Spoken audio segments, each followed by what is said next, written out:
Hey everybody, this is a quick video in case you have a Fame DD1XT Simon Phillips Edition electronic drum kit and you need to do a hard reset to the factory default settings on it. Now there's two main reasons you might want to do this.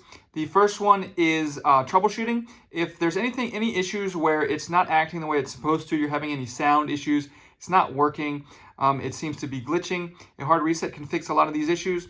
The second reason is if you just want to get a fresh start on this drum kit, maybe you're buying a used one, maybe you're selling it, or maybe you're just kind of all mixed up with all of the different voices and different settings that you've got on it and favorites, and you just want to clear it all out, we can just go ahead and just clear it all out to its out of the box settings quite easily. All you need to do if you want to do that is you're going to go ahead and you're going to come with it. It needs to be turned on, the display and everything like that. You're going to press the kit button, and then from the kit button, you're going to come up and press the menu button.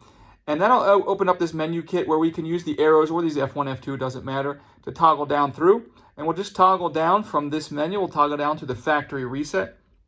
And then from there, we have a couple options for the factory reset. We can do it piece by piece, the voices, the stuff and like that. But if you just go all the way down, we get to all.